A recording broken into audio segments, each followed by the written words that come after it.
There are lots of stories to tell about the COVID pandemic, but almost all of them, if you drill down, are about politics. About who makes the decisions, who questions those decisions, who matters, who suffers, who survives, who doesn't, and why. But what did we get right? What did we get wrong? And what do all those choices say about the health of our democracy? I think it's safe to say we'll be living in COVID's shadow for a long time. But perhaps there's enough distance now to have a serious conversation about all these questions. I'm Sean Illing, and this is The Gray Area.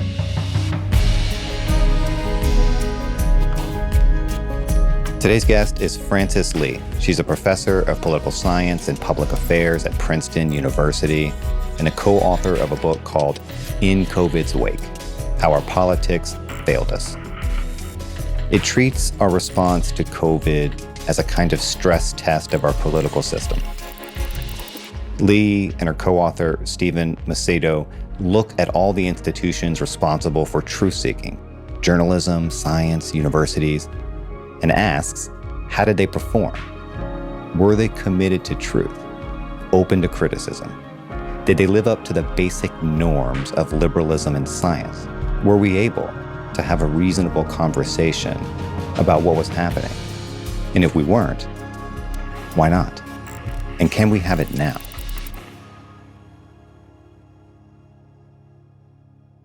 Frances Lee, welcome to the show. Thank you, Sean. I'm going to start this conversation where you start the book, which is with I think, a pretty revealing quote by Francis Collins. And if you don't mind, I'm just going to read it very quickly. "We failed to say every time there was a recommendation, guys, this is the best we can do right now. It's a good chance this is wrong. We didn't say that. We wanted to be sure people actually motivated themselves by what we said, because we wanted change to happen in case it was right. But we did not admit our ignorance, and that was a profound mistake. And we lost a lot of credibility along the way." So who is Francis Collins?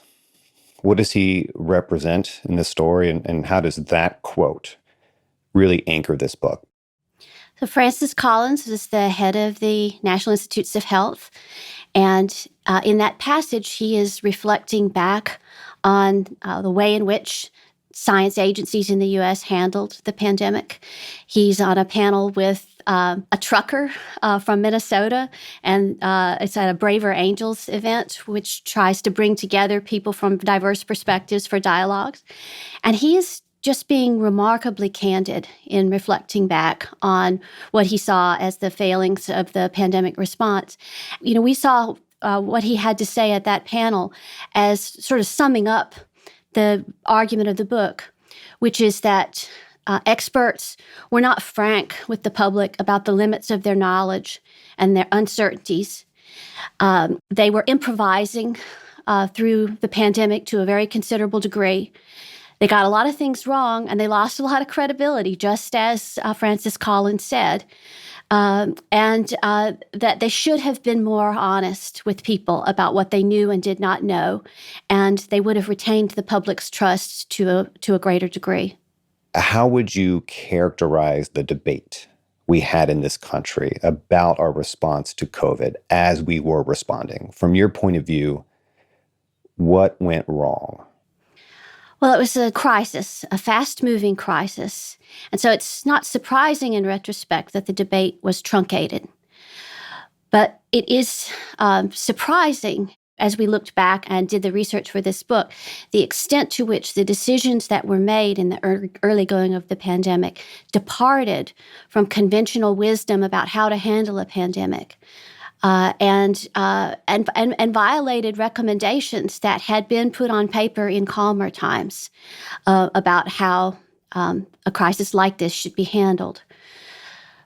So countries around the world sort of scrapped pre-existing pandemic plans in order to follow the example set in Wuhan and then in Italy, with Italy having the first nationwide lockdown, and improvising along the way. There wasn't a scientific basis for the actions that were taken, in the sense that there was no accumulated body of evidence that these measures would be effective, that it was hoped that they would be.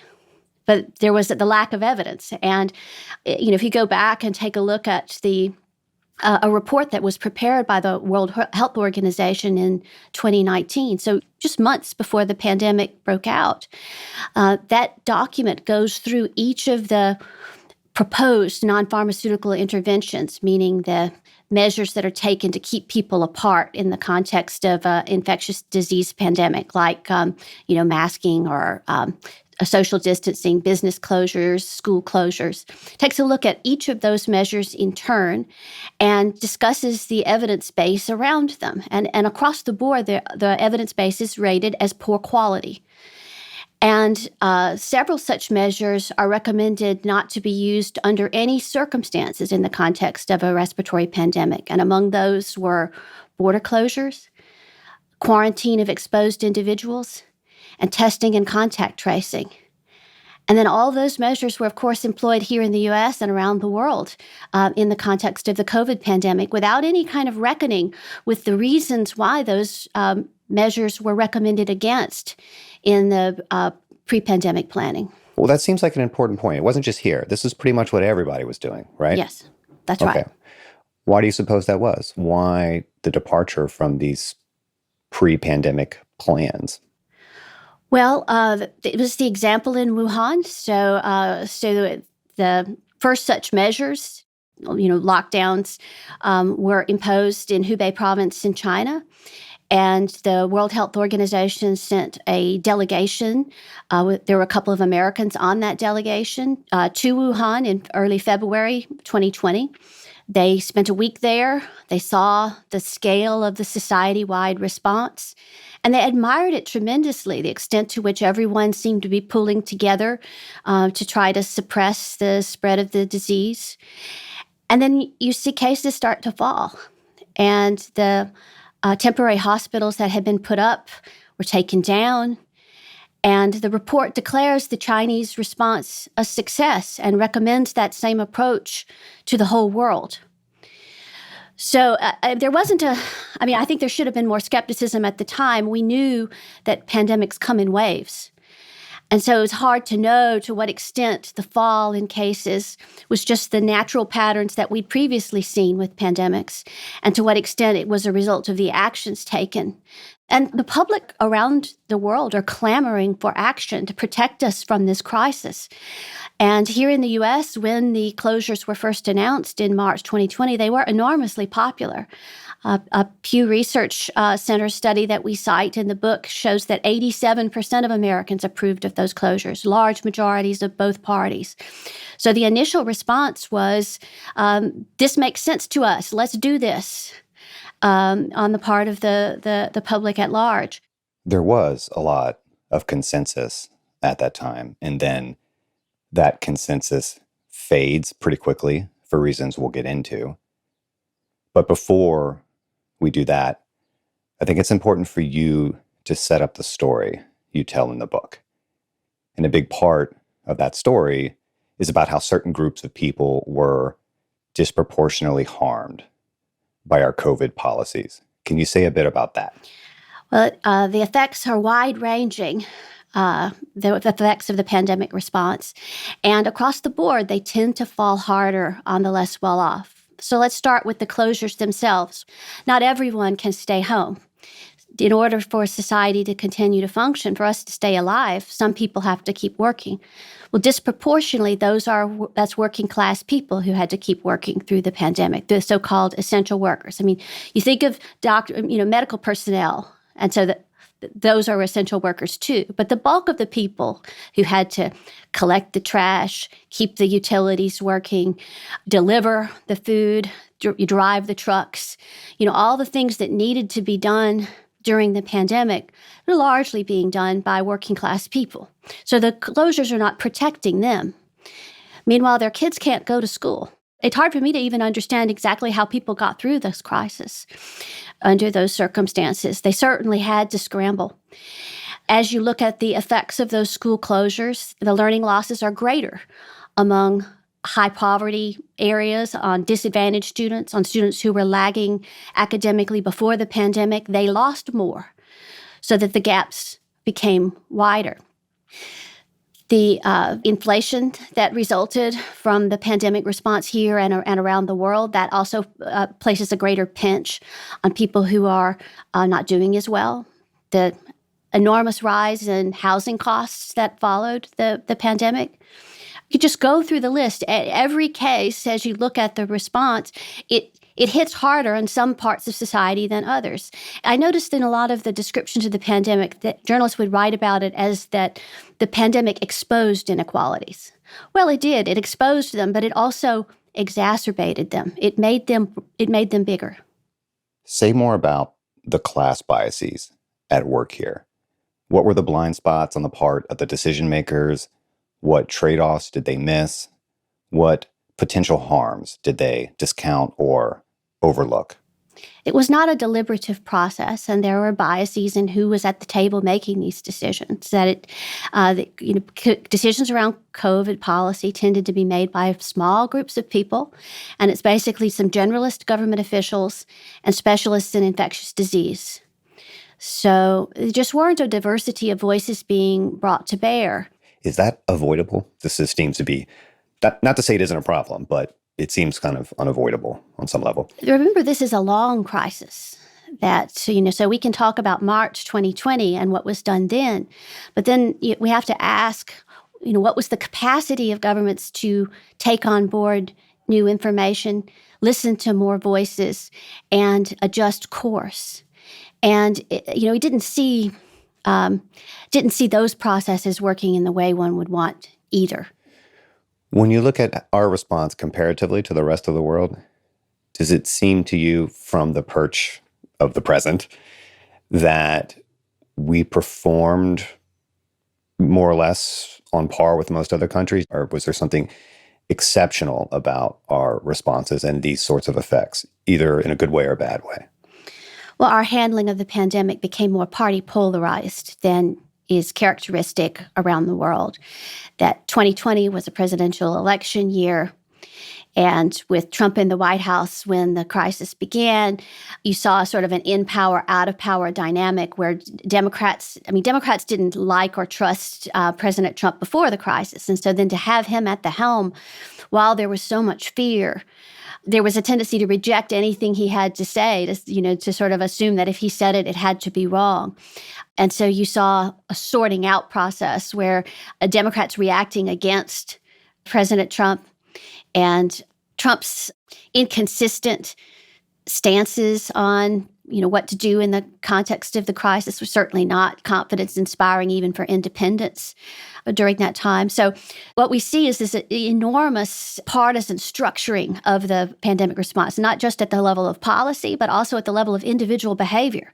It's very remarkable the extent to which party is your key variable for predicting how any individual or how any jurisdiction would respond to the crisis. Yeah, this part of the story is pretty startling and pretty depressing. Why do you think our COVID strategies became so strongly associated with political partisanship? Trump is part of the story here, but not all of it. To be honest, I don't think that we have a entirely satisfactory account because, certainly you can see the reaction around the president, the reaction against Trump. And Democrats had already had a higher opinion of science and science agencies. You'd already had the March for Science under Trump before the pandemic. And so the political dichotomy that Americans perceived during the crisis was there's Trump versus the scientists, Trump versus Fauci, politicians versus the scientists. And presented with that choice, Democrats said, well, I trust the scientists. That began to be the dichotomy on which the attitudes towards the pandemic broke down. Trump is obviously mentioned in the book. There's no way to tell this story without him. but he's not a central focus. Why is that? We don't focus on Trump because the U.S. response is not so different from other countries. At least, in the early going. It evolves in different ways, but that's not really a Trump story so much as a story of U.S. federalism. The governors are the primary decision makers over the course of the crisis. I mean, Trump was on television a lot, and the coronavirus task force made recommendations about what to do and, offered guidance. And you might remember the gating processes and the color-coded schemes that they came up with about when states could reopen. But all of that was advisory. The key decisions were made by the governors. And so we see those as more central actors in a policy-making sense in the U.S. response. As far as the broader partisanship problem, I mean, I think it has become very clear that this intense polarization, especially in this information environment, it means a lot of people aren't really committed to any stable set of ideas. Like the only thing they're committed to is disliking the people on the other side. And that kind of negative partisanship really does blinker our intuitions on almost every other front. I mean, the term we use in the book for that phenomenon is moralized antagonism, where you see people who have different views on a policy issue as bad people. And so you don't look at whether there are any reasons why they hold those views. You don't consider it as, potentially worthwhile. What is there to be learned from bad people? And I think that was, to a great extent, where we saw failures in the truth-seeking institutions of American democracy, in the academy, among journalists, reporting, and also among scientists. Okay, so the partisan split is very apparent, and it's very apparent very early. And you note in the book that there was no real gap in health outcomes in red and blue states until the vaccine was released. What starts to change post-vaccine and why? So it's so fascinating. Like when you track cumulative COVID mortality over time in the states grouped by partisanship, you can see that red and blue states track pretty close together in that first year. And in fact, in December 2020, when the vaccine was rolled out, there's no difference at that point in per capita cumulative COVID mortality in red and blue states. But it starts to emerge right away. And, from the work that, was done at the level of public opinion and attitudes towards the vaccine, it was evident immediately that Democrats were just chomping at the bit to get the vaccine. They were so much more eager to get vaccinated. So you saw that in public opinion polling. You also saw it in the press to get appointments for vaccines, that it was much more difficult to get an appointment in blue states and blue jurisdictions than in red states. Yeah, I was in Mississippi. I had no problem. No problem, that's right. I was in and out. I took my mom down to get hers from the National Guard, and yes, there was no problem for her to get the vaccine early. But it was more challenging in the strongly Democratic parts of the country. And so you see just a quick divergence in vaccine uptake across Republican and Democratic-leaning jurisdictions. And again, thinking of this from a social science point of view, it's a nice linear relationship between the partisan lean of the state and the rate of vaccine uptake. And then that relationship also tracks COVID mortality over the coming year, so that states with higher vaccine uptake have lower COVID mortality starting in 2021. One key point I want to emphasize that our book does find that Democratic states did better than Republican states over the whole course of the pandemic. They absolutely did. There's a clear difference, but that difference emerges in year 2 of the pandemic, not in year 1. So what did work? A lot more research needs to be done on what succeeded and what failed. What we have in the book is pretty highly aggregated analysis so that we can show that places that had kept their schools closed longer didn't do better, that places with longer lockdowns didn't do better than places with shorter lockdowns, places that locked down more quickly don't do better than places that were slower to announce stay-at-home orders. So we can show that, that there's a lack of correlation there. But Why? What drives that lack of correlation? Is it because these measures are not sustainable for human beings over the long timeline necessary to get from the start of a crisis to a vaccine that had been tested and shown to be efficacious and safe? Is that the reason? Or is it because a large share of the workforce always had to keep on working regardless, so that the virus just continued to spread? And if anything, maybe the lockdowns had the effect of just ensuring that spread took place disproportionately among essential workers, but really didn't reduce it that much. Again, we don't know what the peaks are. Like, pandemics unfold in waves, which means that in that first wave, you don't get full population exposure. So what I would argue here is that there's an awful lot we still don't know.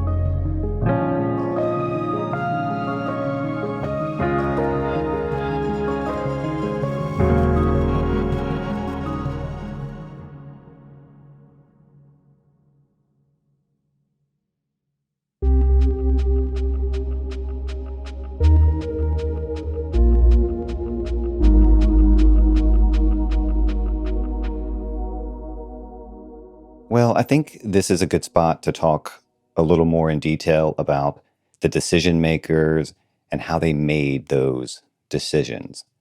Now, I want to read to you a quote that gets at what I'm really asking here. It's from one of the health officials in your book. She says, and now I'm quoting, "I simply could not tolerate the notion of having 10%, 1%, or even 1/10% of Americans die a preventable death." End quote.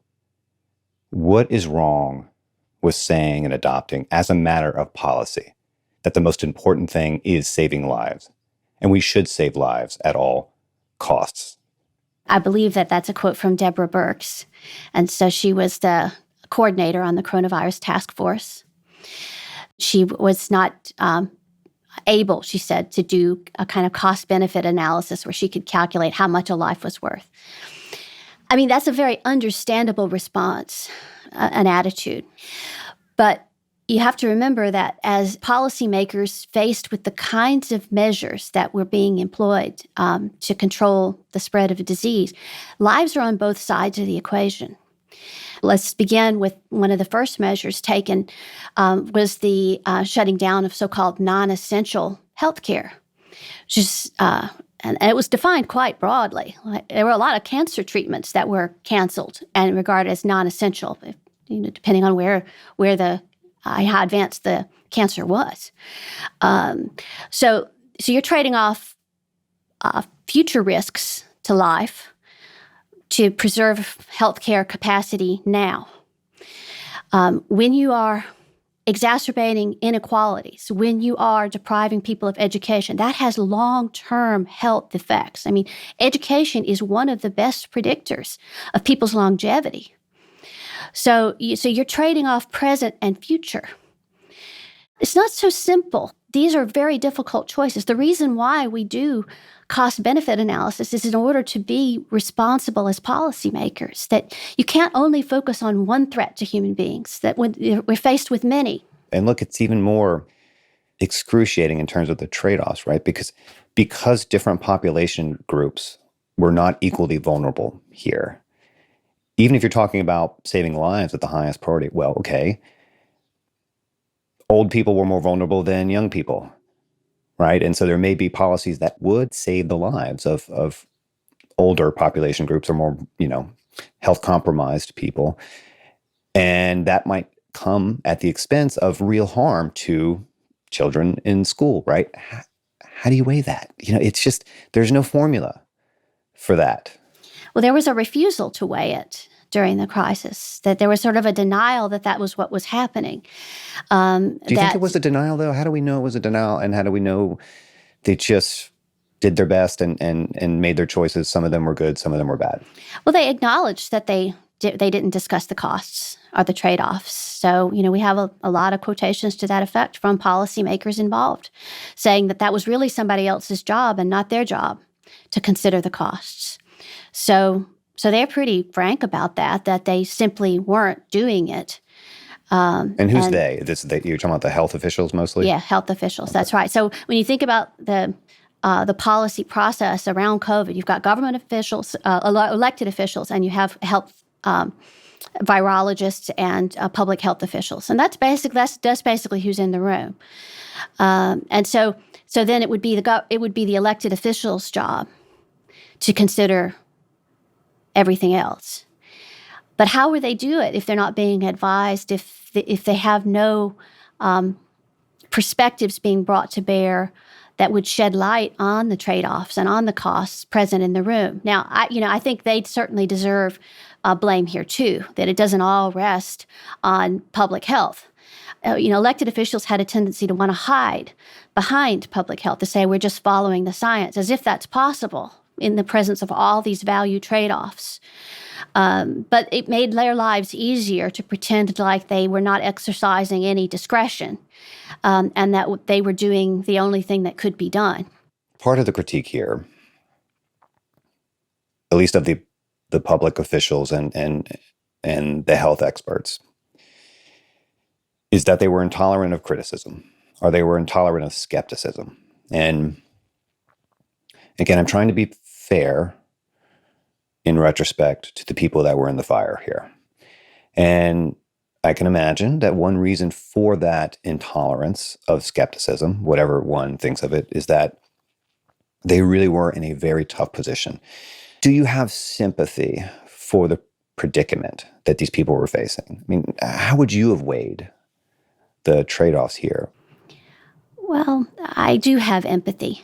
I also know, and experts should be cognizant of this as well, that they have their limitations. We have our limitations, and that there's always a risk of hubris, and that they should have acknowledged the possibility of failure, that these measures wouldn't work as well as they hoped that they would, and that should have been factored into their decision making. It's not just lives versus the economy. It's also the question of how many lives are you even saving? Like, are these policies workable for society? There was a lack of evidence base on that, and so you can't just make policy affecting the whole of a society on a wing and a prayer. And to a great extent, that is what they were doing.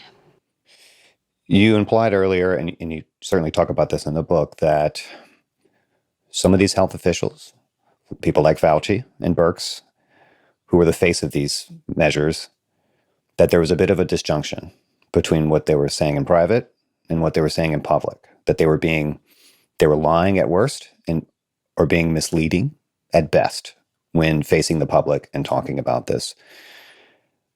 I just don't want that to hang out there without examples being offered, because I know there is a lot of bad faith attacks out there, and I don't want to do that. So can you give me an example of what you mean by that? How do we know that there was this disjunction? Well, in her memoir, Deborah Birx is quite frank that 2 weeks to slow the spread was just a pretext. And it was just an effort to get Trump on board for initial closures, and that as soon as those closures were in place, she says, we immediately began to look for ways to extend them. I think one of the more devastating noble lies that was told during the pandemic was to go out there in spring and summer 2021, even into the fall of 2021, with the vaccine mandates, and tell people that if you get vaccinated, you can protect your loved ones from catching the disease from you, that you will become a dead end to the virus. They did not have a scientific basis for making that claim. The vaccine trials had not tested for an outcome on transmission. We knew that, based on the trials, that people who were vaccinated were less likely to report symptoms consistent with it and less likely to test positive for COVID. But there weren't tests conducted on whether getting vaccinated would protect people in your household, for example. Like, they could have done tests for transmission, but that was not part of the endpoint of the trials. And so when they went out and made claims that it would affect or stop transmission, they were going beyond their data.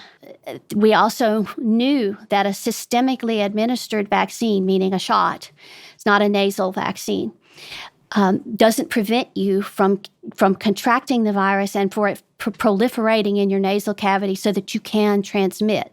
That was known. And so you shouldn't have gone out there and just reassured people that this would work and you'd be able to protect your loved ones.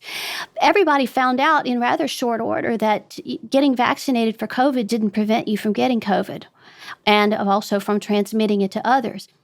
If you were in one of those rooms making these decisions in that moment about what to tell the public, what would you do if you were faced with a choice where you could either mislead the public with a noble lie that you were absolutely convinced would save thousands of lives, but you also knew that if the public were to learn about the lie later, it would shatter trust in scientific institutions for maybe a generation?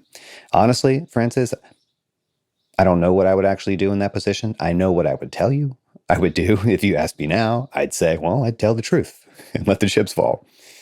But that's very easy to say from a distance, and probably a lot more difficult when you're in the fire like that. But is this something you thought about? What would you have done?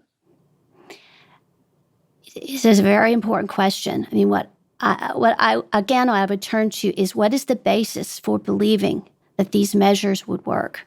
That you have to be able to accept uncertainty. If you're a scientist, there's a lot we just don't know about the world. To a great extent, the more expertise you develop, the more you learn about what we don't know. And so you have to come to terms with your ignorance as a policymaker. And so you may be wrong about what you think is going to work. And so under those conditions, now you're trading your future credibility for measures that will be suboptimal, may not have nearly the effectiveness that you hope for. That I think is the greater failing. To not confront the limits of our knowledge. It's hubris, because if you ask them, well, on what basis do you make this claim that if you get this vaccine, which is a shot, that will stop you from transmitting a respiratory virus? Like, well, on what basis? And so here's where I think, we see failures in other truth-seeking institutions. Where were the academics? Where were the journalists asking hard questions of policymakers during that time? Critical thinking, I think, got suspended during the pandemic. And so then government officials, including public health officials, are not being held accountable in the way they should be to justify themselves. We are talking about the lines between scientific judgments and political judgments, or scientific judgments and value judgments. Do you think COVID shattered the delusion, if anyone still held on to it, that there's a value-free science, that we can make policy choices like these based on science alone? One should not think that it is possible for science to settle political questions in the way that politicians talked about the COVID response, that they're just following the science. That was never responsible rhetoric. It was never a responsible way to make policy. That you have to come to terms with the reality of politics, which is diverse values and diverse interests, and that when you make policy choices, there are always winners and losers. And you have to see that with clear eyes, and you try to make as many winners as possible, and you try not to harm people unnecessarily. But you can't blind yourself to the effects of the choices that you make by sort of pretending like there was no choice at all, which I think we saw a lot of that during the pandemic. There's no version of a crisis like this that won't involve mistakes, obviously, because of all the uncertainty. So how do we draw a line between mistakes and deceptions? I mean, I think mostly we're talking about our mistakes, but they were compounded by failures of accountability relationships. That, had there been more tough questions being asked, I think it would have exposed some of the weaknesses of the assumptions that were being made, or the claims that were being made. So at the start, tremendous uncertainty choices are made, but under those conditions, recognizing how little you know you should be on a quest, on a mission to try to learn as much as you can. There should have been enormous interest in the successes in school reopening in spring of 2020 in Europe. In the handful of schools that reopened in Montana and Wyoming here in the U.S. in the 2019-2020 school year. So there were some schools that did reopen even then, not very many, but some. Lots reopened in the fall across whole swaths of the U.S., and it seemed to make little impression on the outlets of elite opinion leadership, major newspapers and news magazines. There wasn't a quest for information on the scale that I would have thought officials would want to launch if they had recognized their ignorance. But they made a set of policy decisions like they knew how to handle this crisis, and then they were not really open to learning.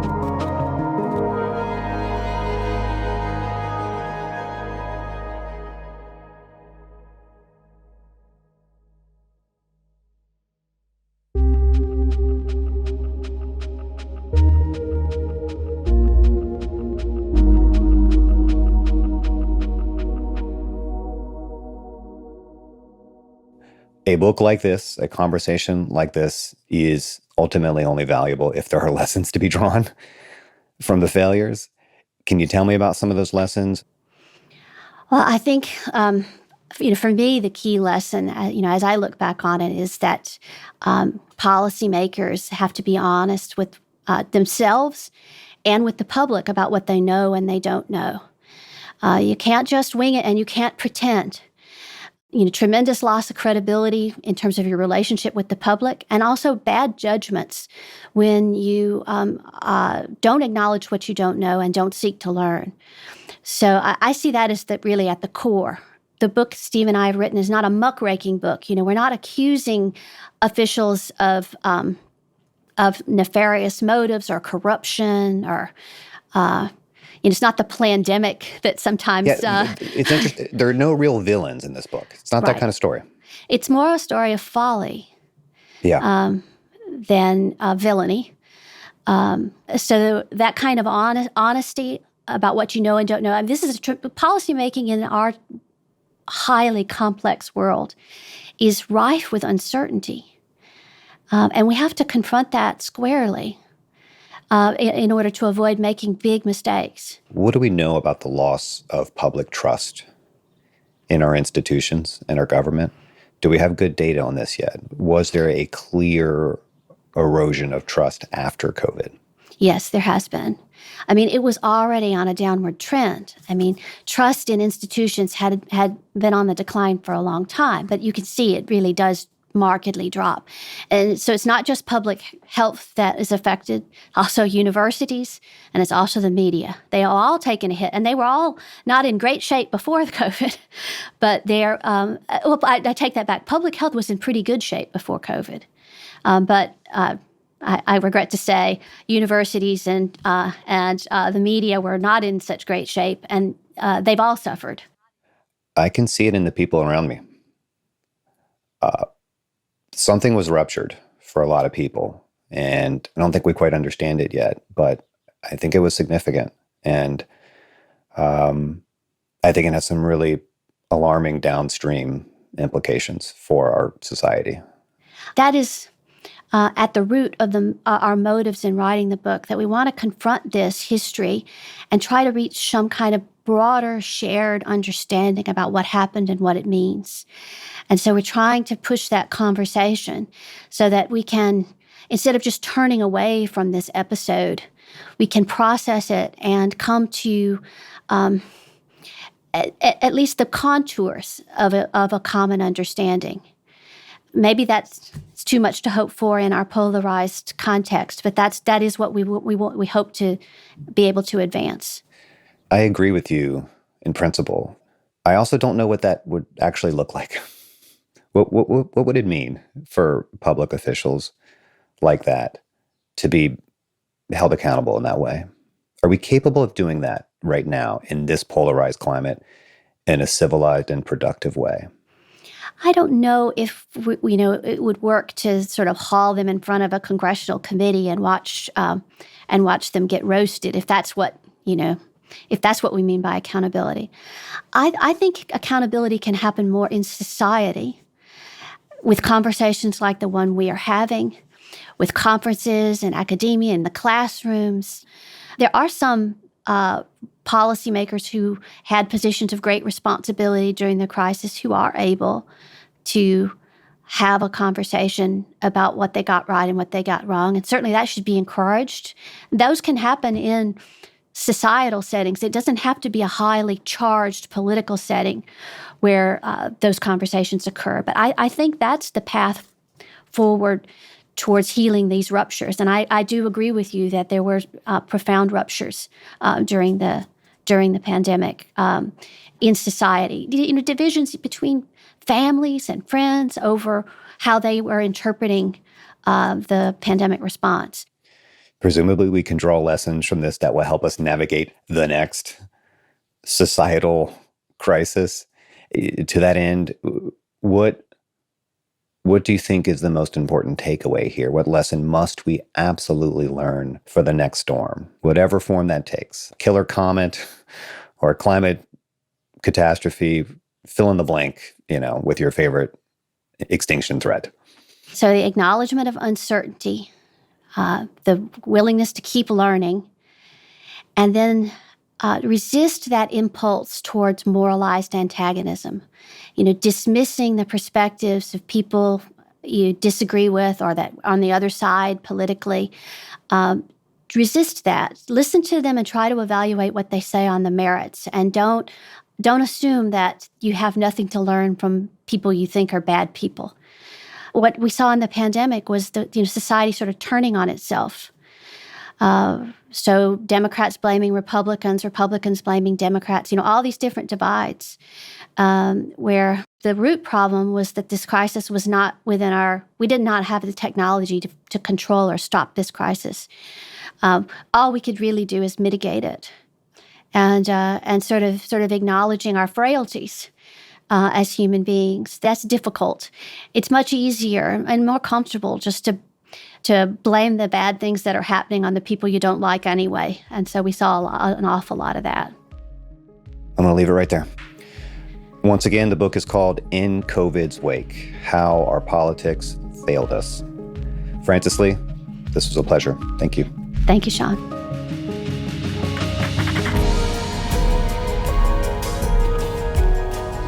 All right. I hope you enjoyed this episode. I certainly did, in the sense that it was a reminder of how chaotic and complicated this time was and how agonizing the decisions that had to be made really were. But as always, we want to know what you think. So drop us a line at thegrayarea@vox.com. Or you can leave us a message on our new voicemail line at 1-800-214-5749. And if you have time, after that, go ahead and rate and review and subscribe to the podcast. That helps get the word to more people. This episode was produced by Beth Morrissey, edited by Jorge Just, engineered by Christian Ayala, fact-checked by Melissa Hirsch, and Alex Overington wrote our theme music. New episodes of The Gray Area drop on Mondays. Listen and subscribe. This show is part of Vox. Support Vox's journalism by joining our membership program today. Go to vox.com/members to sign up. And if you decide to sign up because of this show, let us know.